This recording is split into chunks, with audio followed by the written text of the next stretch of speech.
praktik Indonesia itu, Prof, dikenal sebagai pemungutan suara dan penghitungan suara di TPS paling terbuka dan transparan di dunia. Jadi sebenarnya sudah dipuji ya, bagus. Sudah dipuji pada hari hanya.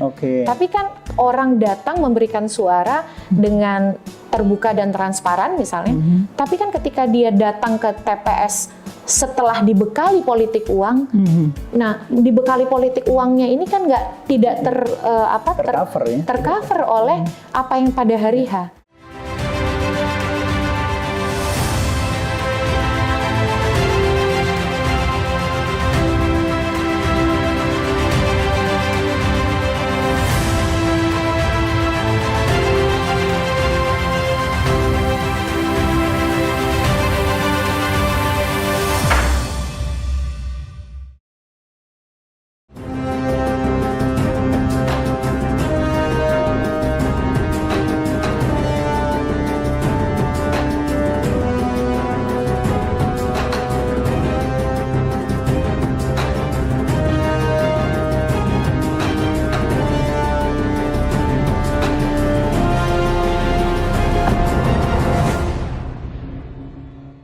Assalamualaikum warahmatullahi wabarakatuh. Semoga sahabat semua dalam keadaan sehat selalu. 27 November 2024 ini kita akan melaksanakan pemilihan gubernur, bupati, wali kota serempak di seluruh Indonesia. Kali ini kita akan diskusi tentang hal itu di dalam Law Stories. Kita cerita dan diskusi hukum di sini. Kita kedatangan seorang seleb dalam soal pemilu dan pilkada, Mbak Titi Anggraini. Terima kasih Mbak Titi. Assalamualaikum. Waalaikumsalam warahmatullahi wabarakatuh. Suatu kehormatan, Prof, buat saya. Wah, luar biasa nih Mbak Titi ini. Saya nyari jadwalnya susah, saking sibuk sekali nih. Sebenarnya Prof yang susah. Oh, gitu ya? Iya. Jadi keliling nih Mbak Titi selama proses awal pilkada sampai sekarang ya? Kalau fokus sebenarnya lebih banyak lagi seneng di kampus sih, Prof. Tapi karena ini kan pilkada serentak di 545 daerah ya. 545. Betul. 37 pemilihan gubernur, 415 pemilihan bupati, dan 93 pemilihan kota. Nanti semua pada satu hari yang sama pemungutan suaranya Rabu 27 November 2024. Nah, dalam pilkada itu kan ada salah satu metode kampanye wajib yang disebut dengan debat terbuka atau debat publik antar pasangan calon. Jadi beberapa daerah itu meminta kesediaan untuk ceritanya nih jadi panelis atau jadi tim perumus. Daerah mana aja, Mbak Titi? Saya ambilnya waktunya pas aja. Jadi berkesempatan menjadi panelis di Kabupaten Fakfak di Papua Barat, lalu di Belitung Timur, dan di Magelang. Sama sempat diminta jadi moderator nih, Prof. Padahal amatiran ya di Kabupaten Bungo. Oh, di Jambi ya? Di Jambi, betul. Dan ternyata dengan melihat proses debat itu, ya bisa belajar juga bagaimana dinamika politik lokal, bagaimana interaksi antar pendukung, ya seru lah pada dasarnya. Nah, itu yang kita mau obrolkan ya, Mbak Titi. Tapi sebelum sampai ke soal pilkada ya, oke kita sebut pilkada saja. Apa kesibukan Mbak Titi selain sekarang ngajar ya? Ya, jadi ngajar. Juniornya Prof nih, new kid on the block. Ngajar hukum tata negara ya? Iya, terutama sekarang lagi pegang mata kuliah pemilihan umum. Pemilihan umum, Selain di mana? Di UI ya? Di Fakultas Hukum. Selain di UI, di mana lagi? Fokusnya di kampus aja Prof, sambil juga lagi sekolah kan S3, sambil S3, sambil ya belajar lagi lah untuk membagikan sedikit ilmu yang banyak didapat dari lapangan. Dulu sebelumnya jadi Direktur Perludem cukup lama ya Mbak Titi?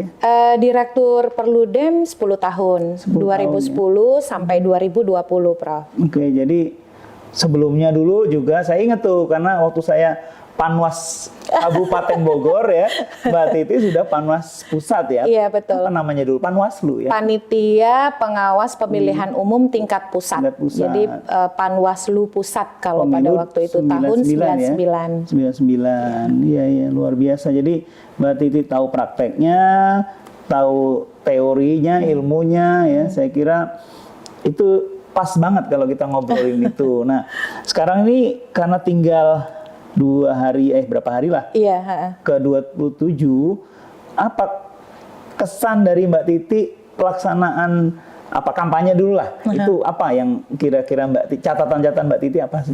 Iya, kampanye kita masih belum berorientasi pada politik gagasan. Jadi salah satu tantangan pilkada serentak nih Prof di seluruh wilayah Indonesia adalah otomatis ketika ada daerah yang menonjol, maka pemberitaan media mainstream kan fokus kepada daerah-daerah kantong politik besar. Kantong politik besar. DKI Jakarta.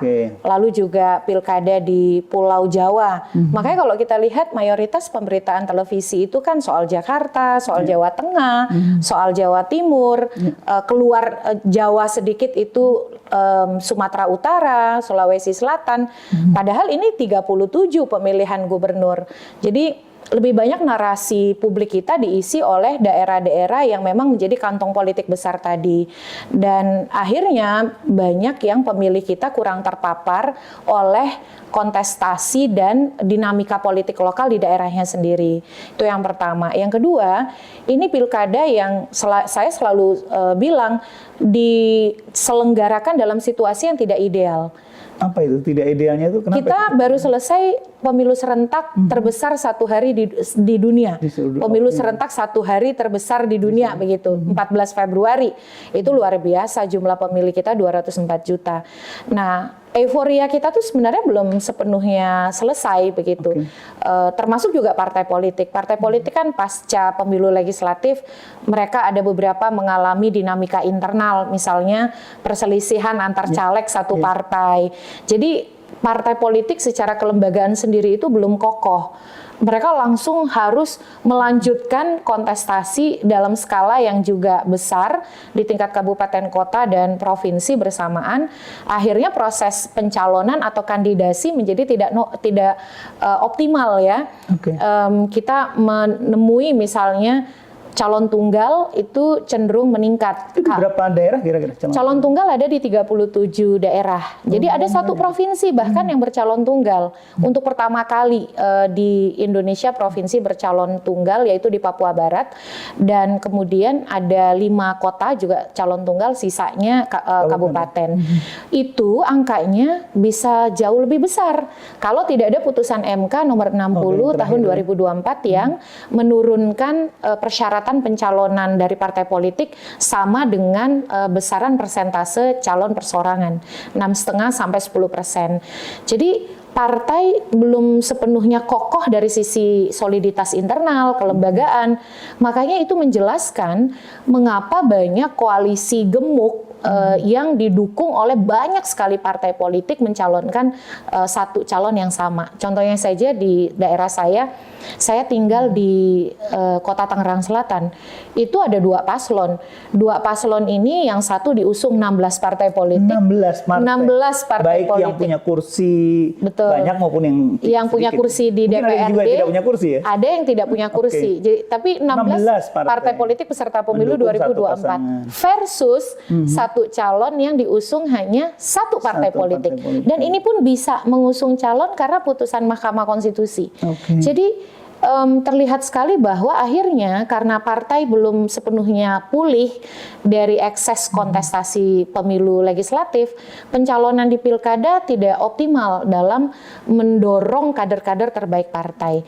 Itu dari sisi partai. Dari sisi pemilih, kita merasa kok baru kemarin nih selesai coblosan, baru kemarin lihat sidang live streaming perselisihan hasil di MK, loh tiba-tiba sudah mau pilkada lagi begitu. Nah jadi kalau saya sering sebut pilkada 2024 itu berada dalam situasi kelelahan politik.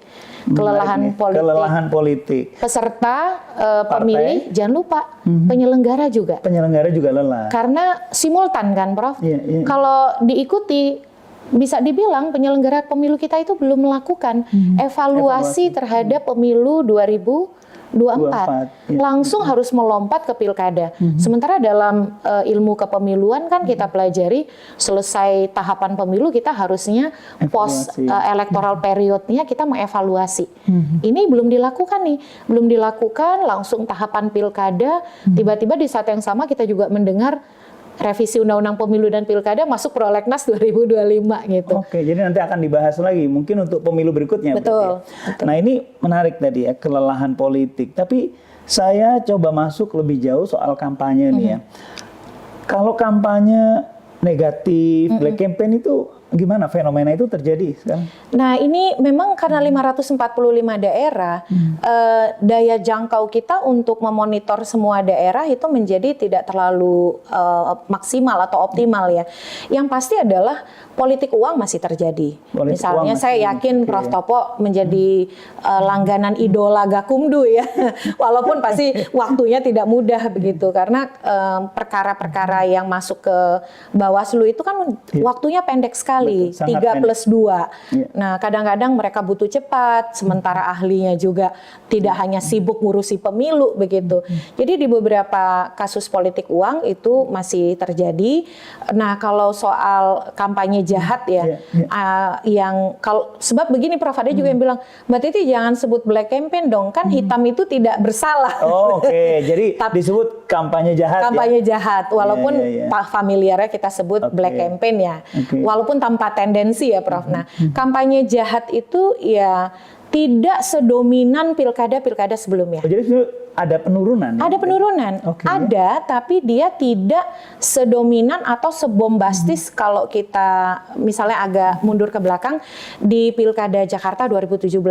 Itu kan luar biasa ya narasinya itu mengarah kepada hegemoni identitas, penyebaran banyak disinformasi.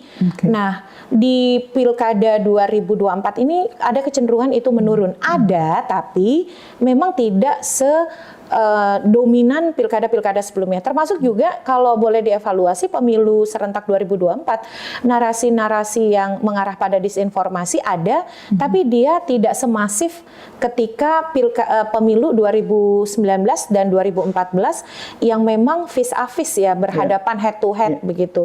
Jadi ya, dari sisi itu kita bersyukur ya, artinya ada berkurang ya. Kalau dari sisi kualitasnya sendiri gimana kampanye itu? Ya itu dia ya yang bisa dievaluasi pertama karena ada kecenderungan bahwa ini kan di tahun yang sama nih ada replikasi antara koalisi di tingkat nasional dengan koalisi di tingkat daerah. Ya contohnya di Depok lah. Pasti Prof. Topo kalau di jalan-jalan melihat ya packaging calon yang mereplikasi calonnya ketika di Pilpres 2024 dari sisi warna baju, dari sisi gimmick politik, bahkan di sejumlah daerah itu dari lagunya, jogetnya gitu ya. Nah, ada kecenderungan untuk mereplikasi dan menduplikasi gaya-gaya kampanye Pilpres. Jadi simbol-simbol Pilpres itu ditawarkan dan dijual luar biasa. Ya tidak salah juga.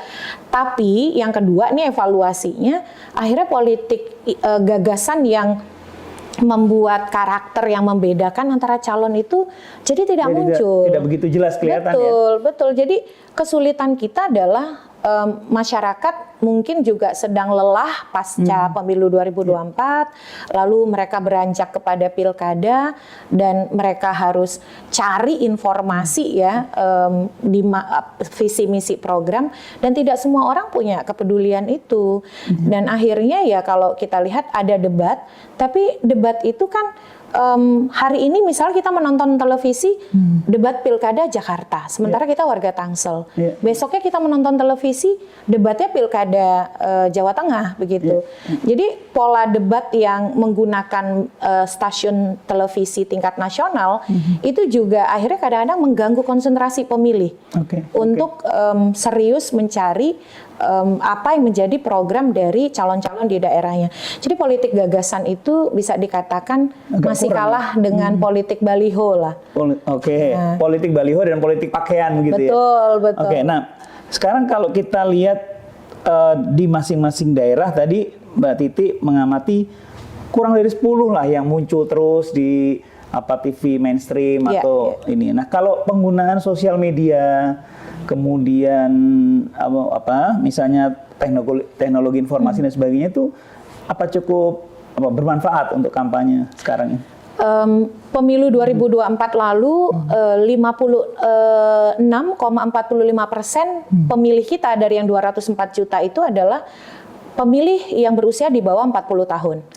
Dan itu hampir serupa dengan Pilkada 2024. Secara keseluruhan, total pemilih di Pilkada 2024 itu ada 208 juta.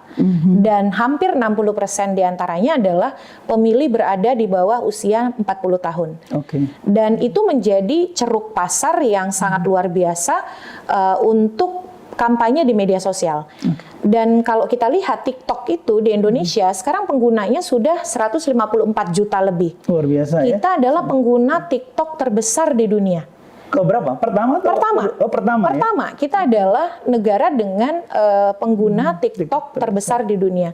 Jadi penggunaan media sosial menjadi sebuah keniscayaan bagi para pasangan calon. Tapi karena saya berkesempatan menjadi panelis di beberapa debat pilkada di daerah, tidak semua bisa dijangkau dengan media sosial. Contoh, ketika di Fak-Fak ya, interaksi yang bersifat temu langsung, dialog langsung, itu dirasakan lebih dekat dengan pemilih.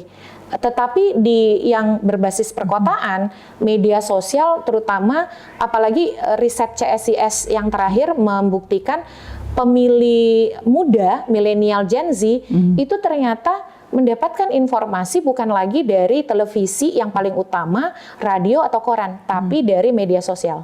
Jadi ada segmentasi ya, kalau untuk pemilih muda mereka lebih menyukai info melalui sosial media. Sementara untuk 40 ke atas mungkin masih televisi. Betul. Koran mungkin. Saya nggak tahu, radio apa masih? Radio di pedalaman masih. Jadi memang mau tidak mau harus berlapis. Kalau di seperti Jakarta, ini media sosial, internet itu sangat berdampak kepada dialektika di tengah masyarakat. Apalagi Jakarta kan selalu punya kejutannya tuh, Prof, ya, dari pilkada ke pilkada gitu. Kalau ini dari pengalaman Mbak Titi ya, sebetulnya pengaruh besarnya modal ya, maksudnya campaign fund dari pasangan itu seberapa besar sih? Sangat berdampak. Sangat. Meskipun kita harus bicara antara realitas dan juga formalitas. Kalau dilihat laporan dana kampanye para pasangan calon itu wajar. Semua wajar, semua angkanya masuk akal. Tapi kan kenapa keluhannya politik biaya tinggi? Karena itu tidak terangkum atau tercakup di dalam laporan yang formal tadi. Misalnya kalau dari sisi kepatuhan pelaporan dana kampanye di negara kita ini buruk sekali. Laporan dana kampanye hanya basa-basi. Hanya formalitas untuk menggugurkan kewajiban. Realitas pengeluaran itu tidak pernah secara real tergambar. Dan keluhan terhadap politik biaya tinggi itu ternyata beredar di ruang-ruang gelap. Misalnya riset dari KPK, Prof. Topo 2015, 2017, 2018 terhadap para kandidat yang kalah itu membuktikan 60% lebih dari kandidat mengaku menyetorkan sejumlah uang untuk partai politik yang tidak dilaporkan di laporan dana kampanye ataupun laporan keuangan partai. Itu kan artinya apa? Iya, berkorelasi dengan praktik mahar politik. Yang kedua adalah padahal mahar politik dalam undang tindak pidana, tidak boleh ya kan? Tidak boleh, merupakan tindak pidana dan bahkan kalau terbukti bisa menggugurkan pencalonan. Tapi tidak pernah satupun ada kasus yang terbukti. Yang kedua adalah politik biaya tinggi itu ternyata terjadi untuk yang disebut dengan jual beli suara.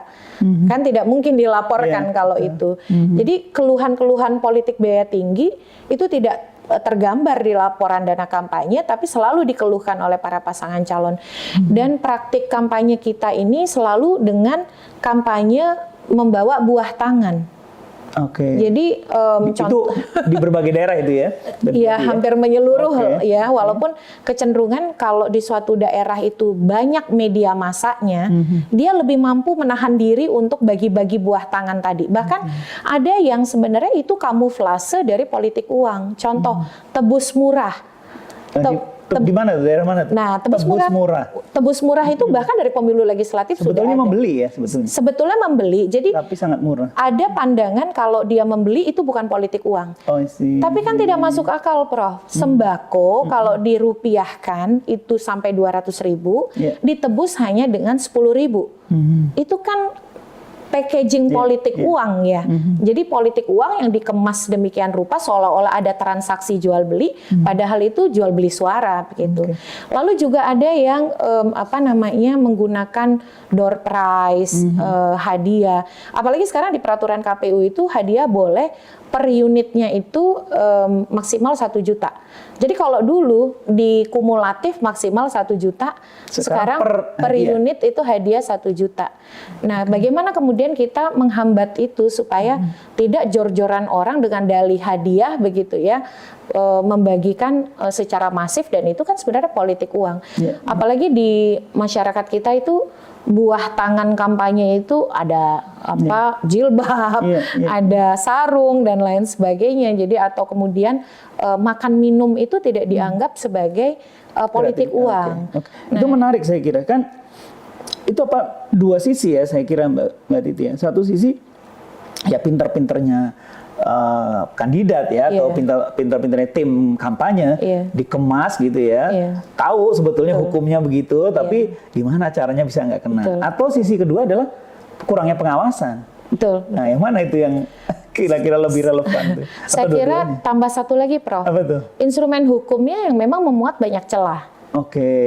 Boleh dielaborasi itu, instrumen hukum kurang. Gimana? Yang pertama tadi kan pinter-pinter kandidat ya, melihat ruang abu-abu. Sebenarnya kan kalau nih, karena saya muridnya Prof. Topo ya, katanya law in the text versus law in the field itu akan selalu nggak pernah ketemu ya.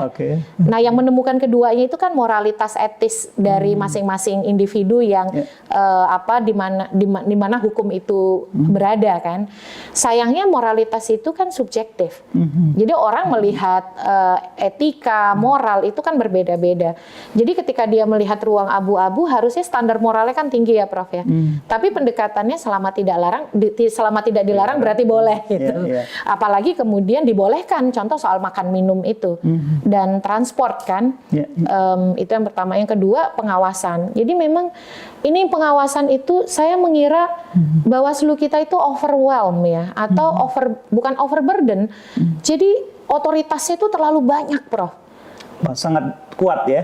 Sangat kuat. Mungkin yang paling kuat pengawas ya, kalau Pak Didik kan, Pak Didik Supriyanto, Ketua Dewan Pembina Perludem bilang Bawaslu yang sekarang ini pengawas pemilu paling kuat di dunia dan di akhirat. Kalau di akhirat ada pengawas pemilu. Bukan cuma dunia, di akhirat juga. Paling kuat dari sisi otoritas, tapi belum tentu dari efektivitas kerja. Nah, jadi dia itu kan mengawasi setiap tahapan, menerima laporan pelanggaran, menyelesaikan pelanggaran administrasi, dan kalau di pilkada merekomendasikan pelanggaran administrasi, dan meneruskan pelanggaran ke pihak berwenang, dan terakhir menyelesaikan sengketa. Jadi karena terlalu banyak otoritas yang melekat, akhirnya seperti kehilangan fokus pada prioritas. Nah, kita kan berharap dengan pengawasan oleh negara, maka ruang-ruang gelap tadi atau ruang abu-abu tadi bisa diawasi dan ditegakkan dengan baik. Tapi ternyata tidak. Belum lagi kalau bicara soal kapasitas. Misalnya penguasaan hukum. Bukan karena saya berlatar belakang hukum, tapi pekerjaan Bawaslu bisa dibilang 90% adalah berkaitan dengan hukum. Tapi karena kompetensi itu tidak optimal, kadangkala ketika berada dalam diskusi bersama sentra Gakumdu menjadi tidak imbang terkait dengan penegakan hukum. Nah, yang terakhir itu memang aturannya membuka celah ya. Tadi yang seperti kita bahas ya, Prof. Soal pemenuhan unsur. Pasal 187A itu soal jual beli suara politik uang kan luar biasa menakutkannya. Pemberi penerima sama-sama pidana. Hukuman minimal 3 tahun penjara, maksimal 6 tahun, kumulatif dengan denda minimal 200 juta, maksimal 1 miliar. Memberi dan menerima sama-sama kena. Tapi ketika kemudian pemenuhan unsur, pemahaman kita kan itu bisa terjadi di setiap tahapan. Bahkan bukan di kampanye dan bukan di masa tenang pun bisa dikenakan. Tapi ada penegak hukum yang menganggap itu hanya bisa dikenakan kalau dia sedang kampanye.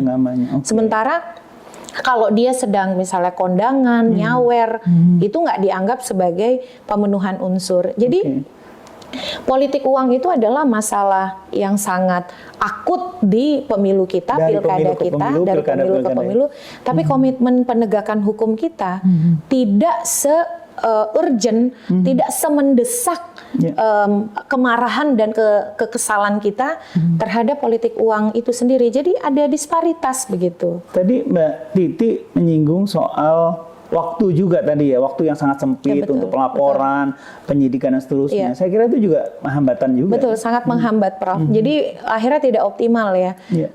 Belum lagi pengaturan pemilu dan pilkada diatur 2 undang-undang berbeda. Dan itu membuatkan kebingungan. Contoh, di pemilu itu penyidikan dan penuntutan pengadilan bisa dengan in absentia. Di pilkada kan tidak bisa. Belum lagi memaknai apa yang disebut dengan kampanye. Iya, bagi saya tidak masuk akal kalau kampanye itu harus ada kata-kata secara oral dan verbal serta juga tertulis, pilihlah saya. Iya, nggak ada yang begitu ya. Iya, itu ya ada sih, tapi kebanyakan dikamuflasekan dengan macam-macam. Betul, ketika orang kemudian memberikan stiker walaupun tanpa ada ajakan memilih. Tapi ada gambarnya. Ada gambarnya, itu kan sudah merupakan kampanye. Nah, itu yang menurut saya juga menjadi hambatan. Ternyata undang-undang yang sama dengan pengawas atau penegak hukum yang berbeda itu bisa melahirkan tafsir yang tidak sama. Dan itu juga menjadi kendala di dalam penegakan hukum kita. Jadi bukan ternyata aturan pun tidak cukup. Bagaimana aturan itu diinterpretasikan dan mengikuti orang yang menginterpretasikan itu mempengaruhi penegakan hukum begitu. Tapi kira-kira masyarakat ya, Mbak Titi, kalau dari pengamatan Mbak Titi, cukup puas nggak sih dengan kinerja pengawasan pemilu sekarang, pilkada yang sekarang? Iya, masyarakat itu tidak bisa dipukul rata, Prof. Masyarakat pasti dia akan melihat di permukaan. Ketika misalnya di hari H, dia pulang dari TPS, prosesnya gotong royong, sangat terbuka. Ketika di survei atau ditanya misalnya oleh surveyor, bagaimana kualitas pemilunya? Pasti dijawab bagus gitu. Tetapi kalau kita lihat lebih dalam, ada problem di situ. Yang paham itu adalah para ahli, para pakar. Masyarakat ketika mereka bisa merasakan hari H dengan aman, dengan damai, itu sudah cukup. Makanya misalnya ketika ada survei, orang seperti saya terkaget-kaget. Kepercayaan terhadap penyelenggara pemilu, pengawas pemilu 70 sekian %. Masyarakat menilai pemilu sudah jujur dan adil. Padahal prasyarat itu kalau kita bedah kan tidak cukup hanya melihat hari H. Tapi beranda depan pemilu memang di masyarakat kita adalah hari H. Sementara hari pemungutan suara, kalau praktik Indonesia itu, Prof, dikenal sebagai pemungutan suara dan penghitungan suara di TPS paling terbuka dan transparan di dunia. Jadi sebenarnya sudah dipuji ya, bagus. Sudah dipuji pada hari H-nya. Tapi kan orang datang memberikan suara dengan terbuka dan transparan misalnya. Tapi kan ketika dia datang ke TPS setelah dibekali politik uang, nah dibekali politik uangnya ini kan tidak tercover oleh apa yang pada hari H. Jadi termasuk juga ketika hari H dilanjutkan rekapitulasi suara, bergerak suara dari TPS ke kecamatan, ada perubahan suara, manipulasi. Itu di ruang gelap ya mungkin ya. Itu yang tidak bisa dibaca secara terbuka oleh publik. Jadi memang opini publik itu saya kira di permukaan melihat apa yang ada pada hari H, tapi dia tidak bisa menangkap secara keseluruhan, dan itu tugasnya para ahli, para pakar untuk terus melakukan evaluasi.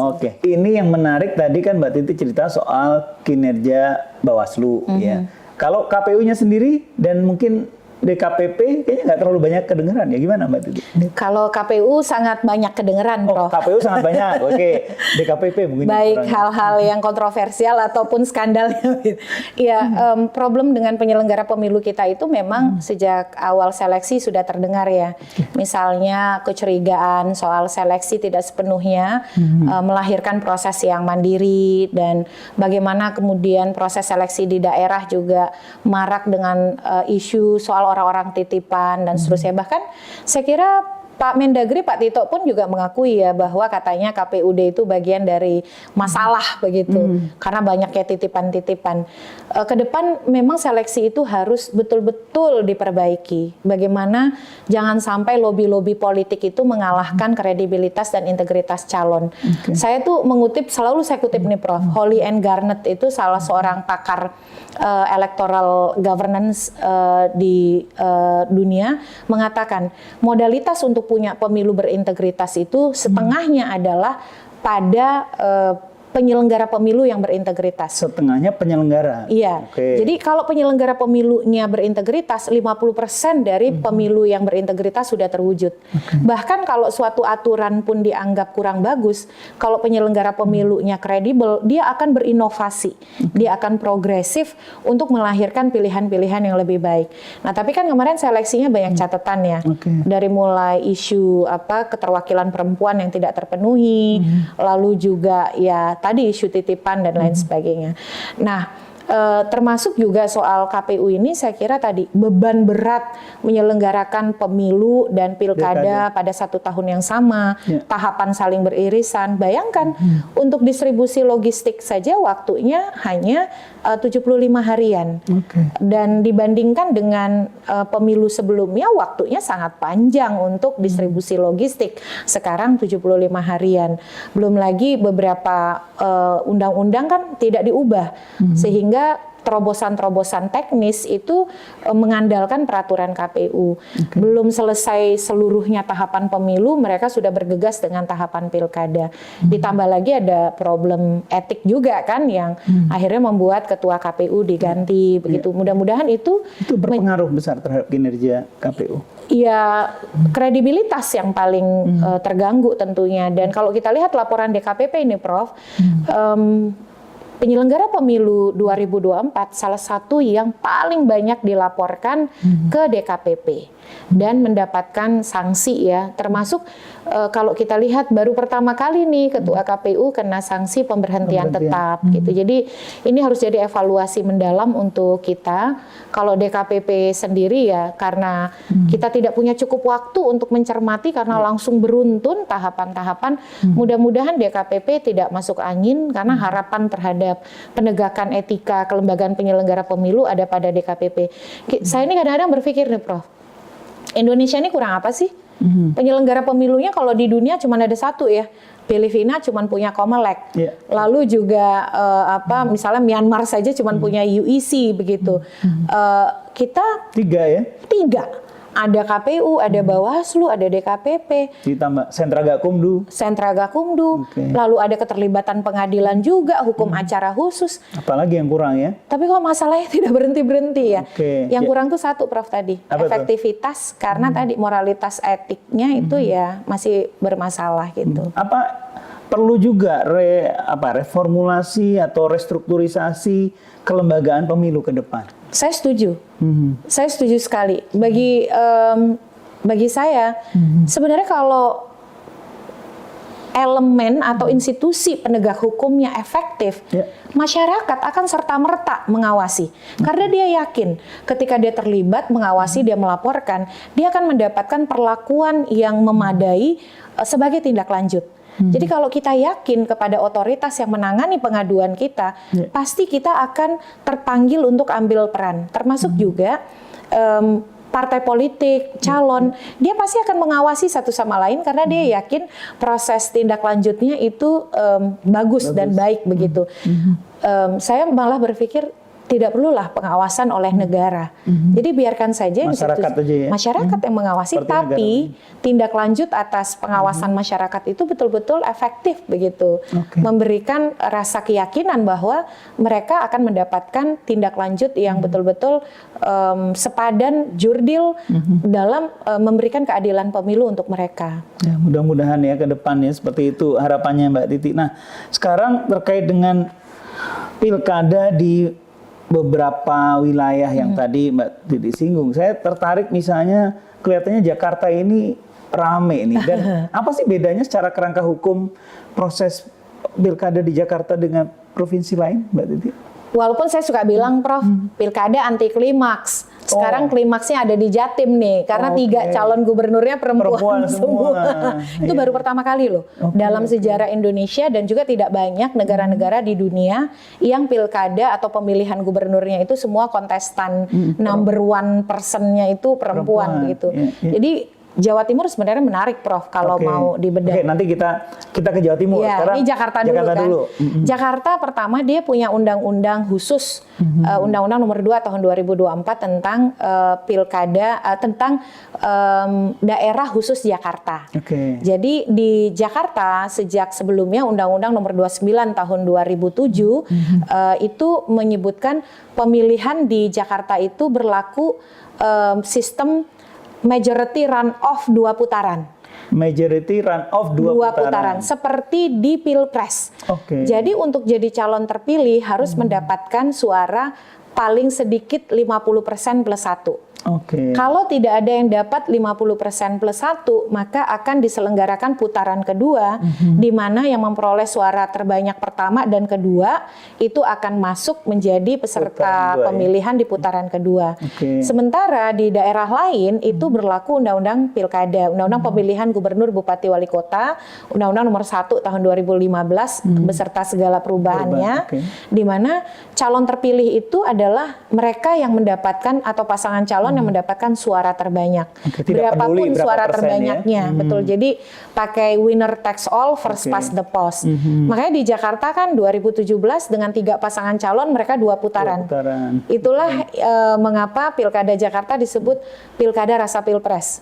Karena sistemnya seperti Pilpres begitu. Kira-kira 2 putaran, sekali putaran nih. Ini menarik juga.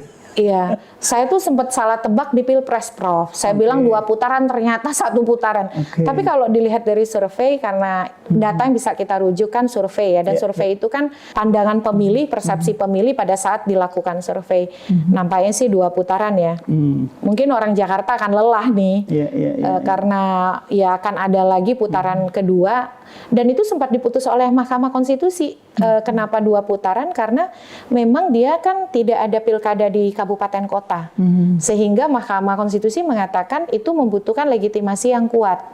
Karena tidak ada pilkada di kabupaten kota, hanya di tingkat provinsi. Maka gubernur diharapkan punya legitimasi yang kuat dari pemilih. Jadi ada reasoningnya juga ya, kenapa dia berbeda sistemnya. Nah, kalau sekarang kita lihat Jawa Timur lah tadi ya Mbak Titi sebut Jawa Timur, 3 kandidat calon gubernurnya perempuan. Apa menariknya selain karena misalnya itu satu-satunya di Indonesia? Apalagi yang menarik? Iya, sebelum ke Jawa Timur tadi agak ada kelupaan. Nih Jakarta, kenapa kemudian ada calon, kan sekarang ada 3 ya, Ridho, pasangan Ridho, RK dan Siswono, lalu Darmakun dan juga Pram Rano. Pram Rano ini kan cukup fenomenal nih lahirnya karena ada putusan MK. Jadi putusan MK nomor 60 tahun 2024 itu membuat PDIP bisa mencalonkan sendiri. Dan ini terjadi di banyak daerah lain. Kabupaten Bogor juga demikian. Persis tuh dengan Tangerang Selatan tuh Prof, Kabupaten Bogor. Tadinya hampir calon pasangan tunggal. Hampir calon tunggal. Jadi kalau di Bogor itu 16 parpol versus 1 parpol. Seperti Tangsel ya. Jadi putusan MK itu kontribusinya besar bagi Pilkada 2024. Dan dari data yang ada 111 pasangan calon di 2024 yang dicalonkan hanya oleh 1 partai politik. 111. 111. 111. Iya, yang hanya dicalonkan oleh 1 partai politik dan mayoritas ini karena kontribusi putusan MK. Jadi karena putusan MK keluar, maka yang tadinya tidak bisa mencalonkan menjadi punya ruang untuk mencalonkan. Dan bukan yang terdampak bukan hanya PDIP. Contohnya kalau di Tangsel itu calon yang 1 tadi diusung oleh hanya sendirian oleh PKS. Dan ini beragam begitu ya di seluruh Indonesia. Melompat ke Jawa Timur, politik Jawa Timur memang saya kira sangat dinamis. Dia kantong santri, nasionalis santri. Jadi Jawa Timur itu bisa dikatakan dia ada kelompok nasionalisnya, ada kelompok santrinya. Tapi masyarakat yang terbuka terhadap kepemimpinan perempuan.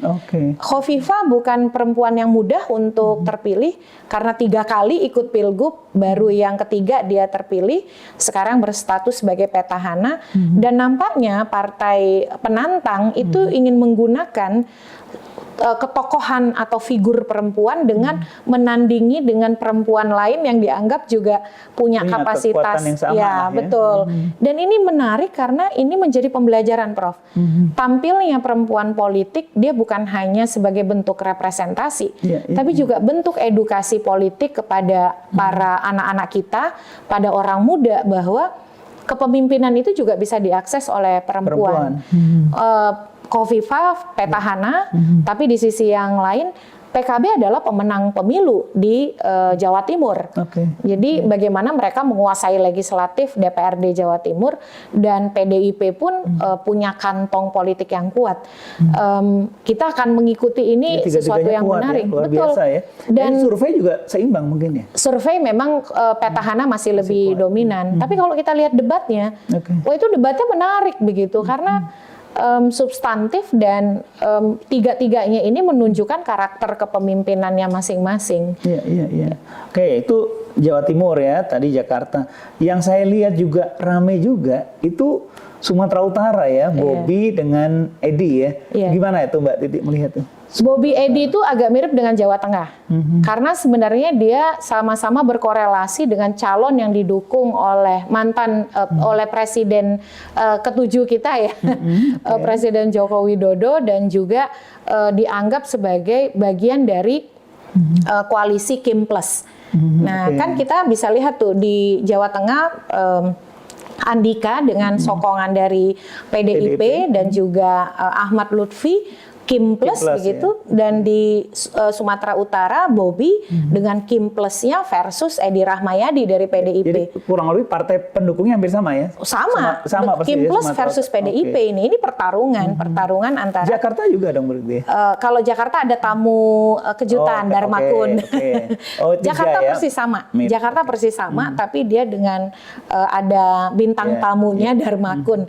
Ya, Jakarta, Sumatera Utara dan Jawa Tengah ini adalah gambaran pertarungan antara koalisi pemerintah versus PDIP dan juga bagaimana kemudian di sini peran mantan presiden kita ya, Pak Jokowi itu betul-betul menjadi salah satu figur yang dihubungkan dengan salah satu calon. Bahkan cara menjebak lawannya pun mirip ya. Ada cara-cara yang mirip gitu ya. Oke, menarik. Makanya tadi saya di awal kan kita berdiskusi soal replikasi cara kampanye. Iya, pakaian, ya kan? Cara menjebak.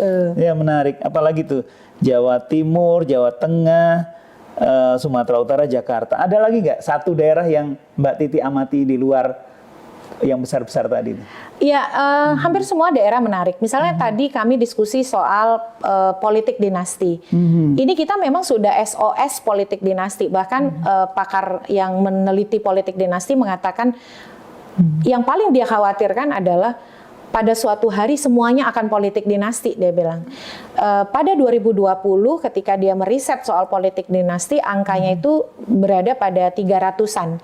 Sekarang di 2024 dari 1.000 sekian itu yang terindikasi politik dinasti ada 605 orang. Berapa calon. Persen itu ya berarti? Dia itu pada angka disebutnya 60 sekian. Persen, 60% sekian, dan itu relasinya luar biasa tuh. Di satu daerah misalnya ada yang kakeknya jadi bupati 2 periode, dilanjutkan oleh ibunya, dia sendiri menjadi anggota DPD, neneknya menjadi ketua DPRD, kakaknya menjadi anggota DPRD provinsi. Itu menjadi salah satu pekerjaan rumah besar kita. Jangan sampai ruang politik kita itu makin menyempit, hanya bisa diakses oleh mereka yang punya hubungan darah dan keluarga dengan elit atau kemudian penguasa daerah. Mirip-mirip Filipina mungkin ya? Nah itu dia Prof.